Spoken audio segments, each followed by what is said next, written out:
ಸಲಹೆ ಪ್ರಮುಖವಾದಂತ ಚರ್ಚೆ ಆಗಿದೆ ಸರ್. ತಾವು ಕೂಡ ವಿರೋಧವನ್ನು ವ್ಯಕ್ತಪಡಿಸಿದ್ರೆ ನಮ್ಮ ಸಮುದಾಯದ ಸಂಖ್ಯೆ ಕಡಿಮೆ ಆಗಿದೆ. ವಿರೋಧ ವ್ಯಕ್ತಪಡಿಸಿಲ್ಲ, ಪ್ರತ್ಯೇಕವಾಗಿ ಸಮುದಾಯದ ಜಾತಿ ಗಣತಿ ಮಾಡ್ತೀವಿ ಅಂತ. ವ್ಯಕ್ತಿ ಈಗ ನಮ್ಮ ಸಮುದಾಯದ್ದು ಇಷ್ಟು ಲಕ್ಷ ಇದೆ ಅಂತ ವರದಿನಲ್ಲಿದೆ. ನಾವು ಯಾವತ್ತೂ ಕೂಡ ಸರ್ವೆ ಮಾಡೇ ಇಲ್ಲ. 1931 ಸರ್ವೆ ಮಾಡಿದ್ದು ಜಾತಿ ಗಣತಿ. 1931 ಎಷ್ಟಾಯಿತು? 95 ವರ್ಷಕ್ಕೆ ಮುಂಚೆ ಜಾತಿ ಗಣತಿ ಮಾಡಿದ್ದು. ಯಾವ ಜಾತಿದು ಎಷ್ಟು ಜನ ಇದ್ದಾರೆ ಅಂತ ಯಾವಾಗಲೂ 95 ವರ್ಷದಲ್ಲಿ ಯಾರೂ ಕೂಡ ಸರ್ವೆ ಮಾಡಿಲ್ಲ. ಏನು ನಮ್ಮ ಸಮಾಜದವ್ರು ಏನಾದರೂ ಜಾಸ್ತಿ ಇದ್ದರೆ ನಾವು ವಿತ್ ಡಾಕ್ಯುಮೆಂಟ್ ಕೊಟ್ಟರೆ ಸರ್ ಮಾಡ್ತಾರೆ ಅಂತ ಹೇಳಿದೆ ಅಷ್ಟೇ. ಸಿಎಂ ಜೊತೆ ಇವತ್ತೇನಾದ್ರು ಚರ್ಚೆ ಮಾಡಿದ್ರೆ ಈ ಬಗ್ಗೆ? ಅಲ್ಲ, ಈಗ ಕ್ಯಾಬಿನೆಟ್ ಒಳಗಡೆ ಏನಾಯಿತು ಅಂತ ಹೇಳಕ್ಕೆ ಬರೋದಿಲ್ಲ. ಆದರೆ ಮುಖ್ಯಮಂತ್ರಿಗಳು ನಮ್ಮೆಲ್ಲರಿಗೂ ಕೂಡ ಮುಂದಿನ ಕ್ಯಾಬಿನೆಟ್ ಮೀಟಿಂಗ್ ಒಳಗಡೆ ನಿಮ್ಮ ಅಭಿಪ್ರಾಯ ಕೊಡಿ ಅಂತ ಹೇಳಿದ್ದಾರೆ. ನಮ್ಮ ಅಭಿಪ್ರಾಯ ಕೊಡ್ತೀವಿ. ಮತ್ತೊಂದು ಸಚಿವ ಸಂಪುಟ ಸಭೆ ಆಗಬೇಕು, ಅಲ್ಲಿವರೆಗೂ ಡಿಸೈಡ್ ಆಗಿಲ್ಲ. ಇನ್ನೊಂದು ಪ್ರತಿ ಗುರುವಾರ ಇದು ಸಂಪುಟ ಸಭೆ ಇರುತ್ತೆ. ಮಧ್ಯದಲ್ಲಿ ಬೇಕಾದ್ರೂ ಮುಖ್ಯಮಂತ್ರಿಗಳು ಕರೀಬಹುದು. ಮುಂದಿನ ನಿರ್ಧಾರ ಯಾವ ರೀತಿ ಇರುತ್ತೆ ಸರ್ ಸರ್ಕಾರದ? ಯಾಕಂದ್ರೆ ಒಬ್ಬರು ಸಚಿವರಾಗಿ ಇದು ಜಾರಿ ಆಗ್ಲೇಬೇಕು ಅನ್ನೋಂಥದ್ದು ಅಥವಾ ವಿರೋಧ ಇದೆಯಾ ಅಥವಾ ಸ್ವಲ್ಪ ತಿದ್ದುಪಡಿಗಳೇನಾದ್ರೂ ಆಗ್ಬೇಕಾ? ಪ್ರಶ್ನೆ ತಿದ್ದುಪಡಿ ಏನಾದ್ರೂ ಆಗ್ಬೇಕಾ? ವಿರೋಧ ಪ್ರಶ್ನೆ ಪರ ಪ್ರಶ್ನೆ ಏನು ಬರೋದಿಲ್ಲ. ಇದು ಸಾಮೂಹಿಕ ನಾಯಕತ್ವ.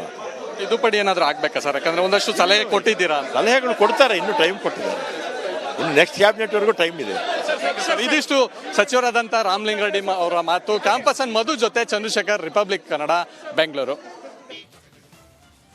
ಒಳಗೆ ವಿರೋಧವಿದ್ರೂ ಕೂಡ ಬಹಿರಂಗವಾಗಿ ಯಾರು ವಿರೋಧ ಮಾಡಿದ್ವಿ ಅಂತ ಹೇಳಿ ಒಪ್ಕೊಳ್ಳೋಕೆ ತಯಾರಿಲ್ಲ ಅನ್ಸತ್ತೆ. ನಮ್ಮ ಸಮುದಾಯದ ಅಭಿಪ್ರಾಯವನ್ನು ಹೊರಹಾಕಿದ್ದೇವೆ. ಮುಂದಿನ ಸಂಪುಟ ಸಭೆಯಲ್ಲಿ, ಸಚಿವ ಸಂಪುಟ ಸಭೆಯಲ್ಲಿ ಇದ್ರ ಬಗ್ಗೆ ಮತ್ತಷ್ಟು ಮಾಹಿತಿಗಳನ್ನ ವಿನಿಮಯ ಮಾಡಿಕೊಳ್ಳಲಾಗತ್ತೆ ಅಂತ ಹೇಳಿ ಈಗ ಸಹಾಯಕರಿದ್ದಾರೆ, ಯಾರು ಬಡತನದಲ್ಲಿದ್ದಾರೆ, ಯಾರು ಶೈಕ್ಷಣಿಕ ಇದು ಚರ್ಚೆ ಆಗ್ತಕ್ಕಂಥ ವಿಷಯದಲ್ಲಿ ಏರುಪೇರುಗಳಾಗ್ಬಿಟ್ಟು ಇನ್ನು ಚರ್ಚೆ ಮುಂದುವರೆದಿದೆ. ತಾವೇನು ಸಲಹೆ ಕೊಟ್ರಿ? ನಾನು ಸಲಹೆ ಒಬ್ಬನೇ ಕೊಡಕ್ಕಾಗಲ್ಲ. ಚರ್ಚೆ ಇಂಡಿವಿಜುವಲ್ ಚರ್ಚೆ ಆದ್ರೂ ಕೇಳಿಲ್ಲ. ಚರ್ಚೆ ಮುಂದುವರೆದಿದೆ. ಮತ್ತೆ ಮುಂದೆ ಕ್ಯಾಬಿನೆಟ್ ಬರುತ್ತೆ. ನೋ ಆಕ್ಷೇಪಣೆ. ಅದೇನು ಇಲ್ಲ. ಮುಂದೆ ಚರ್ಚೆ ಮುಂದುವರಿತಾ ಇದೆ. ನಮ್ಮ ಜೊತೆ ಸಚಿವರಾದಂತ ತಿಮ್ಮಾಪುರ ಇದ್ದಾರೆ, ಅವ್ರನ್ನ ಮಾತಾಡ್ತಾ ಹೋಗ್ತೀನಿ. ಸರ್, ಇವತ್ತಿನ ಸಚಿವ ಸಂಪುಟ ಬಹಳ ಮಹತ್ವದ್ದು ಸರ್. ನಿಮ್ಮ ಸಮುದಾಯಕ್ಕೆ ಯಾವ ರೀತಿಯಾದಂತ ಒಂದು ವಿಚಾರವನ್ನ ಚರ್ಚೆ ಮಾಡಿದ್ದೀರಾ ಸರ್ ಸಿಎಂ ಜೊತೆ? ಚರ್ಚೆ ಮುಂದುವರೆದಾಗೆ ಹಿಂಗೆ ಆಗ್ಬಿಡುತ್ತೆ, ಇದು ಹಿಂಗಾಗುತ್ತೆ, ಹಂಗೆ ಮುಂದುವರೆದಿದೆ. ಚರ್ಚೆ ಏನೆಲ್ಲ ಸಲಹೆಯನ್ನು ಕೊಟ್ಟಿದ್ದೀರಾ ಸರ್? ಹಲವಾರು ಚರ್ಚೆಗಳಾಗಿದ್ದಾವೆ. ಅದನ್ನೆಲ್ಲ ಮುಂದಿನ ಕ್ಯಾಬಿನೆಟ್ ಅಲ್ಲಿ ಚರ್ಚೆ ಮಾಡಿ ಫೈನಲ್ ಆಗಿ ಹೇಳ್ತಾ ಇದ್ದೀವಿ ಸರ್. ಎಲ್ಲ ಸಮುದಾಯಗಳಿಗೂ ನ್ಯಾಯ ಸಿಗಬೇಕು ಅನ್ನೋ ನಿಟ್ಟಿನಲ್ಲಿ ಏನ್ ಚರ್ಚೆ ಆಗಿದೆ? ಎಲ್ಲ ಸಮುದಾಯಗಳು ನ್ಯಾಯ ಸಿಗಬೇಕು ಅನ್ನೋದೇ ಅದರ ಉದ್ದೇಶ. ಅದನ್ನು ಕಂಟಿನ್ಯೂ ಮಾಡ್ತಾರೆ. ಯಾವೆಲ್ಲ ಚರ್ಚೆಗಳು ವಿಷಯ ಬಂತು ಸರ್? ಯಾಕಂದ್ರೆ ಯಾರಿಗೂ ಕೂಡ ಅಧ್ಯಯನದ ಬಗ್ಗೆ ಅಥವಾ ಈ ವಿಚಾರ ಬಗ್ಗೆ ಏನೂ ಗೊತ್ತಿಲ್ಲ. ಸೊ ಹಾಗಾಗಿ ಏನೆಲ್ಲ ಚರ್ಚೆ? ಅಧ್ಯಯನ ವಿಚಾರಗಳು, ಯಾವ ಜನಸಂಖ್ಯೆ ಏನು ಹಿಂದುಳಿದಿದೆ, ಶೈಕ್ಷಣಿಕವಾಗಿ ಏನು ಹಿಂದುಳಿದಿದೆ, ಇವೆಲ್ಲವೂ ಚರ್ಚೆ ಆಗಿದೆ ಸರ್. ಈಗ ಬಹಿರಂಗವಾಗಿ ಸಾರ್ವಜನಿಕರಿಗೆ ಯಾವಾಗ ಈ ಮಾಹಿತಿ ಸಿಗುತ್ತೆ ಸರ್? ಇದು ಕ್ಯಾಬಿನೆಟ್ ಮತ್ತೆ ಮುಂದಿನ ಮೀಟಿಂಗ್ ಚರ್ಚೆ ಆಗ್ತಾ ಇದೆಯಲ್ಲ, ಚರ್ಚೆ ಆಗ್ತದೆ ಸರ್. Thank you. ಇದಿಷ್ಟು ಆರ್.ಬಿ. ತಿಮ್ಮಾಪುರ ಅವರ ಮಾತು. ಕ್ಯಾಮ್ ಪರ್ಸನ್ ಹಾಗೆ ನಾವು ಒಂದಷ್ಟು ಚರ್ಚೆಯವ್ರನ್ನ ಕೂಡ ಹಾಗೆ ಮಾತಾಡ್ತಾ ಹೋಗ್ತೀನಿ. ಸೊ ಈಗಾಗಲೇ ನಾವು ನೋಡ್ಬೋದು, ಅನೇಕ ಸಚಿವರು ತಮ್ಮದೇ ಆದಂತ ಅಭಿಪ್ರಾಯವನ್ನ ವ್ಯಕ್ತಪಡಿಸ್ತಾ ಹೋಗ್ತಾ ಇದ್ದಾರೆ. ಸೊ ಏನೆಲ್ಲ ಆಗ್ತಾ ಇದೆ ಅನ್ನೋಂಥದ್ದನ್ನು ಕೂಡ ನಾವು ಗಮನಿಸ್ತಾ ಹೋಗ್ತೀವಿ. ಇನ್ನೂ ಅನೇಕ ಸಚಿವರು ತಮ್ಮದೇ ಆದಂತ ಅಭಿಪ್ರಾಯ ಮಾಡ್ತಾರೆ. ಬೋಸರಾಜ್ ಅವರು ನಮ್ಮ ಜೊತೆಲಿದ್ದಾರೆ. ಸರ್, ಇವತ್ತು ಸಚಿವ ಸಂಪುಟ ಸಭೆ ಇತ್ತು ಸರ್, ಬಹಳ ಮಹತ್ವದ್ದು. ಏನೆಲ್ಲ ಚರ್ಚೆ ಆಯ್ತು? ಮಹತ್ವ ಇದೆ. ಆ ಸಬ್ಜೆಕ್ಟ್ ಬಗ್ಗೆ ಎಲ್ಲರೂ ಅವರವರ ಅಭಿಪ್ರಾಯಗಳನ್ನು ಪ್ರಾರಂಭ ಮಾಡಿದರೆ ಚರ್ಚೆ ನಡೀತಾ ಇದೆ. ಮುಂದಿನ ಕ್ಯಾಬಿನೆಟ್ನಲ್ಲಿ ಫೈನಲ್ ಕನ್ಕ್ಲೂಷನ್ ಬರೋಣ ಎಂಬ ಒಂದು ಅಭಿಪ್ರಾಯಕ್ಕೆ ಬಂದ್ವಿ ನಾವೆಲ್ಲರೂ ಸೇರಿ. ಸರ್, ಈಗ ಪ್ರಮುಖವಾಗಿ ಸರ್ ಅಧ್ಯಯನ ಮಾಡ್ಕೊಂಬನ್ನಿ, ಅಲ್ಲ ಸರ್ ಅಧ್ಯಯನ ಮಾಡ್ಕೊಂಬನ್ನಿ ಅಂತ ಹೇಳಿದ್ರು. ಹಾಗಾಗಿ ಏನೆಲ್ಲ ಚರ್ಚೆ ಅಧ್ಯಯನ ಮಾಡ್ಕೊಂಡು ಬಂದಿದ್ದಾರೆ. ಕೆಲವರು ತಮ್ಮ ಅಭಿಪ್ರಾಯಗಳು ಹೇಳಿದ್ದಾರೆ. ಚರ್ಚೆ ನಡೀತಾ ಇದೆ. ಇದು ಅಪೂರ್ಣ ಆಗಿದೆ. ಮುಂದಿನ ಕ್ಯಾಬಿನೆಟ್ನಲ್ಲಿ ಫೈನಲ್ ಡಿಸಿಷನ್. ಸರ್, ಇನ್ನೂ ಏನಾದ್ರೂ ಸಲಹೆಗಳನ್ನ ಏನಾದ್ರು ಕೇಳಿದ್ದಾರೆ ಸರ್? ಯಾರ ಸಲಹೆ ಅವ್ರ ಸಲಹೆ, ಯಾರ್ಯಾರು ಏನು ಸಿಗ್ತದೋ ಅವ್ರ ಸಲಹೆಗಳು ಹೇಳಿದ್ದಾರೆ. ಪಬ್ಲಿಕ್ ಒಪಿನಿಯನ್ ಯಾವ ರೀತಿ ದಂಪತಿಗಳು ಹೇಳಿದ್ದಾರೆ, ಯಾವ ರೀತಿ ಮಾಡಬೇಕು ಎಂಬುದು ಅವ್ರವ್ರ ಸಲಹೆ ಕೊಟ್ಟಿದ್ದಾರೆ. ಅಪೂರ್ಣ ಆಗಿದೆ. ಎಲ್ಲನೂ ಕಂಪ್ಲೀಟ್ ಆಗಿಲ್ಲ. ಮತ್ತೊಂದು ಸಚಿವ ಸಂಪುಟ ಸಭೆ ಯಾವಾಗ ಆಗುತ್ತೆ ಸರ್? ಮತ್ತೊಂದು ಸಚಿವ ಸಂಪುಟ ಸಭೆ ಯಾವಾಗ? ನೆಕ್ಸ್ಟ್ ವೀಕ್ ಮಾತಾಡೋದು. ಚಾಮರಾಜನಗರದಲ್ಲೇ ಡಿಸೈಡ್ ಆಗುತ್ತಾ ಹೇಗೆ ಅಂತ ನೋಡಿ. ಸಬ್ಜೆಕ್ಟ್ ಬಂದ್ಮೇಲೆ ಗೊತ್ತಾಗ್ತದೆ. ನೆಕ್ಸ್ಟ್ ಸಬ್ಜೆಕ್ಟ್ ಅಲ್ಲಿ ಮಾತಾಡೋಣ ಅಂತ ಹೇಳಿದ್ದಾರೆ.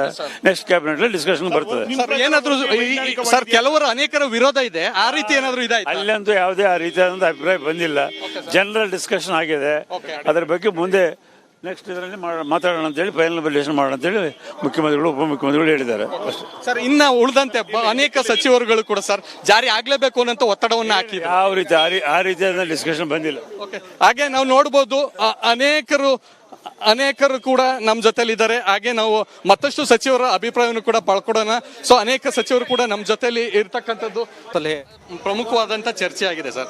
ತಾವು ಕೂಡ ವಿರೋಧವನ್ನು ವ್ಯಕ್ತಪಡಿಸಿದರೆ ನಮ್ಮ ಸಮುದಾಯದ ಸಂಖ್ಯೆ ಕಡಿಮೆ ಆಗಿದೆ. ವಿರೋಧ ವ್ಯಕ್ತಪಡಿಸಿಲ್ಲ, ಪ್ರತ್ಯೇಕವಾಗಿ ಸಮುದಾಯದ ಜಾತಿಗಣತಿ ಮಾಡ್ತೀವಿ ಅಂತ ವ್ಯಕ್ತಿ ಈಗ ನಮ್ಮ ಸಮುದಾಯದ್ದು ಇಷ್ಟು ಲಕ್ಷ ಇದೆ ಅಂತ ವರದಿನಲ್ಲಿದೆ. ನಾವು ಯಾವತ್ತೂ ಕೂಡ ಸರ್ವೆ ಮಾಡೇ ಇಲ್ಲ. 1931 ಸರ್ವೆ ಮಾಡಿದ್ದು ಜಾತಿ ಗಣತಿ. 1931 ಎಷ್ಟಾಯಿತು? 95 ವರ್ಷಕ್ಕೆ ಮುಂಚೆ ಜಾತಿ ಗಣತಿ ಮಾಡಿದ್ದು. ಯಾವ ಜಾತಿದು ಎಷ್ಟು ಜನ ಇದ್ದಾರೆ ಅಂತ ಯಾವಾಗಲೂ 95 ವರ್ಷದಲ್ಲಿ ಯಾರೂ ಕೂಡ ಸರ್ವೆ ಮಾಡಿಲ್ಲ. ಏನು ನಮ್ಮ ಸಮಾಜದವ್ರು ಏನಾದರೂ ಜಾಸ್ತಿ ಇದ್ದರೆ ನಾವು ವಿತ್ ಡಾಕ್ಯುಮೆಂಟ್ ಕೊಟ್ಟರೆ ಸರ್ ಮಾಡ್ತಾರೆ ಅಂತ ಹೇಳಿದೆ ಅಷ್ಟೇ. ಸಿಎಂ ಜೊತೆ ಇವತ್ತೇನಾದ್ರು ಚರ್ಚೆ ಮಾಡಿದ್ರೆ ಈ ಬಗ್ಗೆ? ಅಲ್ಲ, ಈಗ ಕ್ಯಾಬಿನೆಟ್ ಒಳಗಡೆ ಏನಾಯಿತು ಅಂತ ಹೇಳಕ್ಕೆ ಬರೋದಿಲ್ಲ. ಆದರೆ ಮುಖ್ಯಮಂತ್ರಿಗಳು ನಮ್ಮೆಲ್ಲರಿಗೂ ಕೂಡ ಮುಂದಿನ ಕ್ಯಾಬಿನೆಟ್ ಮೀಟಿಂಗ್ ಒಳಗಡೆ ನಿಮ್ಮ ಅಭಿಪ್ರಾಯ ಕೊಡಿ ಅಂತ ಹೇಳಿದ್ದಾರೆ. ನಮ್ಮ ಅಭಿಪ್ರಾಯ ಕೊಡ್ತೀವಿ. ಮತ್ತೊಂದು ಸಚಿವ ಸಂಪುಟ ಸಭೆ ಆಗಬೇಕು, ಅಲ್ಲಿವರೆಗೂ ಡಿಸೈಡ್ ಆಗಿಲ್ಲ. ಇನ್ನೊಂದು ಪ್ರತಿ ಗುರುವಾರ ಇದು ಸಂಪುಟ ಸಭೆ ಇರುತ್ತೆ. ಮಧ್ಯದಲ್ಲಿ ಬೇಕಾದ್ರೂ ಮುಖ್ಯಮಂತ್ರಿಗಳು ಕರಿಬಹುದು. ಈ ಮುಂದಿನ ನಿರ್ಧಾರ ಯಾವ ರೀತಿ ಇರುತ್ತೆ ಸರ್ ಸರ್ಕಾರದ? ಯಾಕಂದ್ರೆ ಒಬ್ಬರು ಸಚಿವರಾಗಿ ಇದು ಜಾರಿ ಆಗ್ಲೇಬೇಕು ಅನ್ನೋಂಥದ್ದು ಅಥವಾ ವಿರೋಧ ಇದೆಯಾ ಅಥವಾ ಸ್ವಲ್ಪ ತಿದ್ದುಪಡಿಗಳೇನಾದ್ರೂ ಆಗ್ಬೇಕಾ? ಪ್ರಶ್ನೆ ತಿದ್ದುಪಡಿ ಏನಾದ್ರೂ ಆಗ್ಬೇಕಾ ಸರ್? ವಿರೋಧ ಪ್ರಶ್ನೆ ಪರ ಪ್ರಶ್ನೆ ಏನು ಬರೋದಿಲ್ಲ. ಇದು ಸಾಮೂಹಿಕ ನಾಯಕತ್ವ. ತಿದ್ದುಪಡಿ ಏನಾದ್ರೂ ಆಗ್ಬೇಕಾ ಸರ್? ಯಾಕಂದ್ರೆ ಒಂದಷ್ಟು ಸಲಹೆ ಕೊಟ್ಟಿದ್ದೀರಾ? ಸಲಹೆಗಳು ಕೊಡ್ತಾರೆ, ಇನ್ನೂ ಟೈಮ್ ಕೊಟ್ಟಿದ್ದಾರೆ. ಇನ್ನು ನೆಕ್ಸ್ಟ್ ಕ್ಯಾಬಿನೆಟ್ವರೆಗೂ ಟೈಮ್ ಇದೆ. ಇದಿಷ್ಟು ಸಚಿವರಾದಂಥ ರಾಮಲಿಂಗಾರೆಡ್ಡಿ ಅವರ ಮಾತು. ಕ್ಯಾಂಪಸ್ ಅಂಡ್ ಮಧು ಜೊತೆ ಚಂದ್ರಶೇಖರ್, ರಿಪಬ್ಲಿಕ್ ಕನ್ನಡ, ಬೆಂಗಳೂರು. ಒಳಗೆ ವಿರೋಧವಿದ್ರೂ ಕೂಡ ಬಹಿರಂಗವಾಗಿ ಯಾರು ವಿರೋಧ ಮಾಡಿದ್ವಿ ಅಂತ ಹೇಳಿ ಒಪ್ಕೊಳ್ಳೋಕೆ ತಯಾರಿಲ್ಲ ಅನ್ಸುತ್ತೆ. ನಮ್ಮ ಸಮುದಾಯದ ಅಭಿಪ್ರಾಯವನ್ನು ಹೊರಹಾಕಿದ್ದೇವೆ. ಮುಂದಿನ ಸಂಪುಟ ಸಭೆಯಲ್ಲಿ, ಸಚಿವ ಸಂಪುಟ ಸಭೆಯಲ್ಲಿ ಇದ್ರ ಬಗ್ಗೆ ಮತ್ತಷ್ಟು ಮಾಹಿತಿಗಳನ್ನ ವಿನಿಮಯ ಮಾಡಿಕೊಳ್ಳಲಾಗತ್ತೆ ಅಂತ ಹೇಳಿ ಈಗ ಸಹಾಯಕರಿದ್ದಾರೆ, ಯಾರು ಬಡತನದಲ್ಲಿದ್ದಾರೆ, ಯಾರು ಶೈಕ್ಷಣಿಕ ಹೋಗಿದ್ದಾರೆ. ಇದು ಚರ್ಚೆ ಆಗ್ತಕ್ಕಂಥ ವಿಷಯದಲ್ಲಿ ಏರುಪೇರುಗಳಾಗ್ಬಿಟ್ಟು ಇನ್ನು ಚರ್ಚೆ ಮುಂದುವರೆದಿದೆ. ತಾವೇನು ಸಲಹೆ ಕೊಟ್ರಿ? ನಾನು ಸಲಹೆ ಒಬ್ಬನೇ ಕೊಡೋಕ್ಕಾಗಲ್ಲ. ಚರ್ಚೆ ಇಂಡಿವಿಜುವಲ್ ಚರ್ಚೆ ಆದ್ರೂ ಕೇಳಿಲ್ಲ. ಚರ್ಚೆ ಮುಂದುವರೆದಿದೆ. ಮತ್ತೆ ಮುಂದೆ ಕ್ಯಾಬಿನೆಟ್ ಬರುತ್ತೆ. ನೋ ಆಕ್ಷೇಪಣೆ. ಮತ್ತೆ ಲಿಖಿತ ರೂಪದಲ್ಲಿ ಕೊಡುವಂತೆ ಸಿಎಂ ಕೇಳಿ ಅದೇನು ಇಲ್ಲ. ಮುಂದೆ ಚರ್ಚೆ ಮುಂದುವರಿತಾ ಇದೆ. ನಮ್ಮ ಜೊತೆ ಸಚಿವರಾದಂತ ತಿಮ್ಮಾಪುರ ಇದ್ದಾರೆ, ಅವ್ರನ್ನ ಮಾತಾಡ್ತಾ ಹೋಗ್ತೀನಿ. ಸರ್, ಇವತ್ತಿನ ಸಚಿವ ಸಂಪುಟ ಬಹಳ ಮಹತ್ವದ್ದು ಸರ್. ನಿಮ್ಮ ಸಮುದಾಯಕ್ಕೆ ಯಾವ ರೀತಿಯಾದಂತ ಒಂದು ವಿಚಾರವನ್ನ ಚರ್ಚೆ ಮಾಡಿದ್ದೀರಾ ಸರ್ ಸಿಎಂ ಜೊತೆ? ಚರ್ಚೆ ಮುಂದುವರೆದಾಗೆ ಹಿಂಗೆ ಆಗ್ಬಿಡುತ್ತೆ, ಇದು ಹಿಂಗಾಗುತ್ತೆ, ಹಂಗೆ ಮುಂದುವರೆದಿದೆ. ಚರ್ಚೆ ಏನೆಲ್ಲ ಸಲಹೆಯನ್ನು ಕೊಟ್ಟಿದ್ದೀರಾ ಸರ್? ಹಲವಾರು ಚರ್ಚೆಗಳಾಗಿದ್ದಾವೆ. ಅದನ್ನೆಲ್ಲ ಮುಂದಿನ ಕ್ಯಾಬಿನೆಟ್ ಅಲ್ಲಿ ಚರ್ಚೆ ಮಾಡಿ ಫೈನಲ್ ಆಗಿ ಹೇಳ್ತಾ ಇದ್ದೀವಿ ಸರ್. ಎಲ್ಲ ಸಮುದಾಯಗಳಿಗೂ ನ್ಯಾಯ ಸಿಗಬೇಕು ಅನ್ನೋ ನಿಟ್ಟಿನಲ್ಲಿ ಏನ್ ಚರ್ಚೆ ಆಗಿದೆ? ಎಲ್ಲ ಸಮುದಾಯಗಳು ನ್ಯಾಯ ಸಿಗಬೇಕು ಅನ್ನೋದೇ ಅದರ ಉದ್ದೇಶ. ಅದನ್ನು ಕಂಟಿನ್ಯೂ ಮಾಡ್ತಾರೆ. ಯಾವ ಎಲ್ಲ ಚರ್ಚೆಗಳು ವಿಷಯ ಬಂತು ಸರ್? ಯಾಕಂದ್ರೆ ಯಾರಿಗೂ ಕೂಡ ಅಧ್ಯಯನದ ಬಗ್ಗೆ ಅಥವಾ ಈ ವಿಚಾರ ಬಗ್ಗೆ ಏನೂ ಗೊತ್ತಿಲ್ಲ.